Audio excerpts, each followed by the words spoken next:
खुलुमबाय गोजोन फुंबिलिनि बयनिसिमबो गाहाम हामलायनायजों लोगोसे नोंथांमोनखौ आंनि एसबी बड निउज चेनेलाव बयखौबो बरायबावनाय थाबाय। आं सिबि रानी ब्रह्म नोंथांमोननि थाखाय आं फिन गोदान खौरां लानानै फैबावबाय। आसा खालामो खौरांखौ नोंथांमोना जोबजासिम नायलांगोन। रायजोआव हरखाबै बोथोरनि सोलायनाय थिं थिं दुंखावनाय सानदुंनि उनाव हरखाबै बोथोरनि सोलायनाय आसामनि माखासे जिल्लाफोर लखिमपुर गुवाहाटी आरो कार्बि आंलंआव गोबां अखा हानायजों लोगोसे गोबां बारहुंखा बारनायखौ नुनो मोननाय जादों। गेदेर गेदेर दंफां लाइफांफोरा बारहुंखाजों बायफ्लेदों। बेनि अनगायैबो गोबां रोजा अखा हानायखौ नुनो मोननाय जादों। लोगोसेनो आसामनि मोन 28 जिल्लायाव बोथोर बिगियानाबो सांग्रांथि फोसावदों। गोबां बारहुंखा बारनायजों लोगोसे रोजा अन्थाइ फैनो हागौ होननानै सांग्रांथि होदों बोथोर बिगियाननिफ्राय। मोन 28 जिल्लाफोरनि मादाव धुब्री, कक्राझार, गवालपारा, चिरां, बरपेटा, बाक्सा, नलबारि, कामरुप, बजालि, तामुलपुर, उदालगुरि, सनितपुर, डिब्रुगड़, चराइदेव, तिनसुकिया, कामरुप मेट्रो, मरिगांव, सोनाब कार्बि आंलं, डिमा हासाव, हजाइ, बिश्वनाथ, गलाघाट, लखिमपुर आरो बेबायदिनो माखासे गासै मोन 28 जिल्लायाव बोथोर बिगियाना सांग्रांथि फोसावदों। बेफोर जिल्लानि माखासे जायगाफ्राव बारहुंखा बारनायजों लोगोसे अखा हानाय आरो अन्थाइ गोग्लैनाय जानो हागौ होननानै सांग्रांथि फोसावदों। बिटिआरनि गासै जिल्ला आरो आसामनि 6 शेड्युल काउन्सिलफोराव गुणोत्सवनि फिथाइया जोबोद गाज्रि जानायखौ लानानै जिंगा सिदों दुलाराय बर' फरायसा आफादनिफ्राय। आसाम सरकार आरो बिटिआर सरकारनाव दाबि दैखांबोबाय थानायनि उनावबो सरकारा सुफुंनानै होयैनि थाखायनो गुणोत्सवनि फिथाइया गाज्रि जादों होननानै दुलाराय बर' फरायसा आफादा फोरमायथिदों। मख'नो गोनांदि 2025 मायथाइनि जानुवारि आरो फेब्रुवारि दानाव आसामनि दाब दाब जायगायावनो थाखो 1 निफ्राय थाखो 10 सिम गुणोत्सव खुंनाय जादोंमोन। जायनि फिथाइखौ फोसावनानैबो होबाय, जेरावनाखि बिटिआरनि जिल्लाफोर जेरै उदालगुरि, बाक्सा, क'क्राझार, चिरां बेफोरजों लोगोसे आसामनि 6 शेड्युल ओनसोलफोरनि जिल्लाफोरा गोबां गाज्रि रिजाल्ट खालामदों। बेफोर जिल्लाफोरा जोबनायनि फारियावसो जायगा मोनदों। जेरै उदालगुरि, बाक्सा, क'क्राझार, चिरांनिया 28, 29, 30, 31, कार्बि आंलंआ 32, वेस्ट कार्बि आंलंआ 33, डिमा हासावआ 26 आरो हजाइआ 27 गाज्रिनि जोबनाय फारियावसो जायगा मोनदों बेफोर जिल्लाफोरा। बेखौ लानानै जिंगा सिदों दुलाराय बर' फरायसा आफादा। आसाम सरकार आरो बिटिआर सरकारनाव दाबि दैखांबोबाय थानायनि उनावबो सरकारा सुफुंनानै होयैनि थाखायनो गुणोत्सवनि फिथाइया गाज्रि जादों होननानै बुंथियो दुलाराय बर' फरायसा आफादनिफ्राय। बेनि अनगायैबो उदालगुरि, बाक्सा आरो क'क्राझार बिटिआरनि बे मोनथाम जिल्लायाव इन्सपेक्टर अफ स्कुल गैयालासे सोलिबोगासिनो दं। थांनाय एसे खावसे बोसोरनिफ्रायनो पार्मानेन्ट डिअ आरो इन्सपेक्टर अफ स्कुल्स गैया। बेफोरखौ गुबुननो चार्जआव होनानैसो सालायगासिनो दं होननानै फोरमायथियो। लोगोसेनो टेटआव एपइन्टमेन्ट होदोंब्लाबो सम मथे एपइन्टमेन्ट होआखै। बेनि अनगायैबो एलपि, इउपि, हाइ स्कुलाव ग्रेजुवेट फोरोंगिरिफोर आरो हायार सेकेन्डारियाव पोस्ट ग्रेजुवेट फोरोंगिरिफोरनि थाखाय रोजा रोजा पोस्ट लांदां जानानै दङ। बेफोराव जेबो थिसनथाइ होनाय जायाखै। माखासे फरायसालिफ्राव सासेल' फोरोंगिरियानो फोरोंथाइ होगासिनो दङ। सासे फोरोंगिरियानो थाखो 1 निफ्राय 5 सिम फोरोंथाइ होयो। सानखान्थि आरो बिगियान आयदानि फोरोंगिरिफोर गैया। बेनि अनगायैबो सम मथे बर' बिजोंनि बिजाबफोरखौ मोना। 6 दानसिमहालागै बर' बिजोंनि बिजाबफोरा फैया, जायनि थाखाय फरायसाफोरा बिजाब गैयालासेनो आनजाद होनो गोनांबो जायो होननानै जेंनाफोरखौ फोरमायथिदों दुलाराय बर' फरायसा आफादनिफ्राय। गोजोननि बिटिआरआव दासिमबो गावथारनो हुमखि होनाय, लांखारनाय आरो रां सेख'नाय जायो नामा?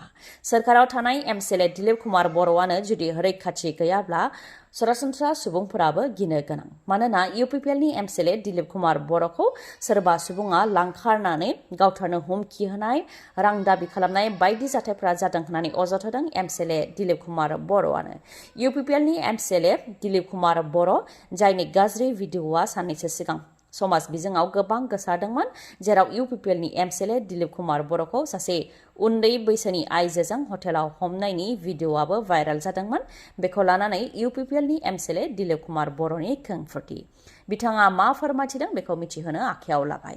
माखासे सुबुंफोरा 5 दान सिगांनिफ्रायनो 1 कौटि रां दाबि खालामबोबाय थादोंमोन आरो रां होआब्ला गावजों लोगोसे नखरनि सोद्रोमाफोरखौ गावथारनो हुमखि होबोदोंमोन होननानै फोरमायथिदों। 2 जानुवारियाव ढेकियाजुलिनि अरनबारियाव थानाय गावनि राबार बागान आरो गय बागानाव थांदोंमोन आरो फुख्रि जावहोनायनि थाखाय 3 लाख नोगोद रांबो लोगोआव लांफादोंमोन। नाथाय गार्डखौ लांफानाय जायाखैमोन। बेयावनो बाथासिपुर स्टेशननि सिगां साहा बागानाव गारिखौ लाखिनानै 4 सेंग्रा आरो 2 खम बैसोनि सिख्लाया गारियाव हाबदों। बेनि उनाव ड्राइभारनि सिटखौ सेनानै रिभल्भार दिन्थिनानै मोखां खाथेदों। बेनि उनाव 1 कौटि रां दाबिदों आरो नोगोद 3 लाखखौ सेख'दों आरो अनलाइननि गेजेरजोंबो 3 लाख रां लादों होननानै अजद होदों। बेनि उनाव मेगन खाथेनानै रुमाव लांनानै थांदों आरो रां होआब्ला लंथं भिडिअ फुटेज लानो हुमखि होदों होननानैबो अजद होदों UPPLनि MCLA दिलीप कुमार बर'आ। दा बे जाथायखौ लानानै उदालगुरि जिल्लानि SP सनितपुर SPनावबो FIR होबाय होननानै फोरमायथिदों बिथाङा। ओजोंहाय जायफोर सुबुंफोरनि सायाव लांखारनायनि अजद होदों बिथांमोननिबो खौरांगिरि मेल। बिथांमोनहा फोरमायथिदों दि हग्राजुलि ओनसोलाव राबार बागान आरो गय बागान थानायनि थाखाय MCLA दिलीप कुमार बर'आ फैबाय थायो, नाथाय गार्ड गैयालासे फैयो। उन्दै हिन्जावसाफोरनो रांनि लब दिन्थिनानै शिलं केलेंफुनि हटेलाव लांनायखौ मिथिनो मोनबाय थानानै जायगानि मानसि हिसाबै संदानदोंमोन। बे लेखायै राङापारा गेजेर खोन्दोनिफ्राय सानै उन्दै सिख्लाफोरखौ दैखांनानै भालुफुंनि मोनसे रुमाव थाहैनायाव चारिदुवार पुलिस प्रशासनखौ मिथिहोनानै जयैनो MCLAखौ सिख्लाजों हमहैनाय जादोंमोन आरो उनाव प्रशासननि आखायावनो गथायनानै होबोनाय जादोंमोन होननानै फोरमायथिदों। रां लानायनि बेलायाव फोरमायथिदों दि सावरायनानै सिख्लाफोरनि इयुननि थाखाय 3 लाख रांखौ अनलाइननि गेजेरजों लानाय जादों आरो सिख्लाफोरनो राननानै होनाय जादों, नाथाय नोगोद 3 लाख रांखौ सेख'वाखै होननानैबो फोरमायथिदों। जुदि गाज्रि गोसोजों रांखौ लादोंमोनबा जोंनि QR क'डखौ होनाय नङामोन होननानैबो फोरमायथिदों आरो बेफोरनि गासैबो फोरमान दं। लोगोसे पुलिस प्रशासनाबो जोंजोंनो दं आरो MCLA दिलीप कुमार बर'आ सिख्लाजों उन्दुनायनि फुटेजबो दङ। गोसो जायोब्ला बेखौबो होनो हायो होननानैबो फोरमायथियो बिथांमोनहाबो। बिटिआरआव जागायबाय राजखान्थिनि गुदुं बार। गसाइगावनि माथियाजुरियाव सानथामनि हाबाफारिजों खुंनाय अल आदिवासी स्टुडेन्ट एस'सिएशन अफ आसामनि महासभायाव बाहागो लादों बिटिसिनि गाहाय प्रमद बर' बिथाङा। सुबुं खुंथायाव गोदान राजखान्थि दोलो दानो हायो आरो बायनोबो हायो, नाथाय समाजनिल' खहा जानो नाङा। बे बिबुंथिखौ होदों प्रमद बर' बिथाङा। जायनाखि बिटिसि बिसायख'थियाव UPPLआ हारसिं गेलेनो साहस गैया बा गोहो गैया होननानै हाग्रामा महिलारिया बुंबोबाय थादों, बेनि सायावबो प्रमद बर' बिथाङा फिननायखौ होदों। बिटिआरआव गोजोन लाबोनो थाखाय अर सावग्लुं सावसि जानायखौ खोमोरनो थाखाय बर' आरो अबरिनि गेजेराव जेंना सुस्रांनो थाखाय हा हुनि जेंना फरायसालि फाहामनायनि थाखाय बिटिआरनि गासैखौबो रैखाथि होनो थाखाय हाग्रामा महिलारिनाव साहस एबा गोहो थानो नांगौमोन, नाथाय बेफोर गोहोखौ दिन्थिनो हायाखै आरो आंनाव मा गोहो दं बेखौ हाग्रामा महिलारिनो दिन्थिनो मा गोनांथि दं होननानैबो बुंथियो प्रमद बर' बिथाङा। BPFनिफ्राय UPPL, BPFनिफ्राय BJP, UPPL आरो BJPनिफ्राय BPF कंग्रेस बेबायदिनो मोनबा राजखान्थि दोलाव गावस्रा गावस्रि जादों जोंनि रायजो राजाफ्रा। थिग बेबायदिनो खाम्फा बरगयारी बिथांनि नुजाथिनायावबो BPFनि 100निबो बांसिन सुबुंफोरा UPPL दोलाव आखाइ हमहैदों। चिरां जिल्लानि 14 नं चिरांदुवार बियाबनि हाथिसारनि 2 नं धोरोमपुर गामिनि आरो आइपुवालि सत्रधर गामिनि रायजो राजाफ्रा UPPL दोलाव हाबफैदों। खाम्फा बरगयारीजों लोगोसे रन्जित बसुमतारी बिथांमोननि नुजाथिनायावनो बिथांमोनहा UPPL दोलाव हाबफैदों। इयुननि गोजोन आरो जौगानायखौ नोजोर होनानै UPPL दोलाव हाबदों होननानै फोरमायथिदों खाम्फा बरगयारी बिथाङा। आरो जायफोर BPFनिफ्राय UPPLआव हाबफैदों बिथांमोनहा सिगांनि समफोराव BPFआव थानाय समाव आंखौनो मदद होबोदोंमोन होननानैबो फोरमायथिदों। बेनिखायनो मोननै गामिनि रायजो राजाफोरजों सावरायनानै UPPL दोलोआव सोनाय जादों होननानै फोरमायथियो खाम्फा बरगयारी बिथाङा। ओजोंहाय BJPनि MCLA राजिब ब्रह्मआबो मोनफानि उनाव मोनफा जयनिं हाबाफारि खुंदों। 9 नं बनरगाव ब्लकनि सोनाब मालिगाव प्राइमारिनि सिङाव थानाय मालिगाव गामिनि BPF हान्जानि गासै सा 250सो सोद्रोमाफोरखौ BJP दोलोआव सोदों बिथाङा। रंजालि बैसागुनि गेदेर अफार। सान्तिपुराव थानाय बागुरुम्बा TVS श'रुमा रंजालि बैसागुनि गेदेर अफार लानानै फैदों।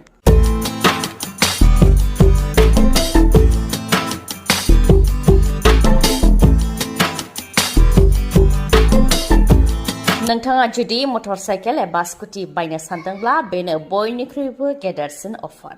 गंसे मटरसाइकेल एबा स्कुटि बायोब्लानो नोंथाङा बेसेन नाङालासे गंनै सिलिं फेन मोननो हागोन, लोगोसे बेसेन नाङालासे गंनै हेलमेट आरो 3 लिटार पेट्रलबो मोननो हागोन। थावनिया चिरां जिल्लानि सान्तिपुर बाजाराव। मोजाङै सुलाद लाबावनोब्ला 7099953599 नङाब्ला 9401123361 बे नाम्बाराव खौरां लानो हागोन। गोजोन्थों। दिनैनि खौराङा एसेनोसै। खौरांखौ जोबजासिम नायनायनि थाखाय गोजोन्थों। नोंथाङा आंनि चेनेलाव गोदानबा सानफ्रामबो फुंनि समाव खौरां मोननो थाखाय चेनेलखौ साबस्क्राइब खालाम आरो बेल आइकनखौबो क्लिक खालाम। लोगोसे खौरांखौ मोजां मोनदोंबा लाइक, कमेन्ट आरो शेयार खालामनो दाबाव। गोजोन्थों।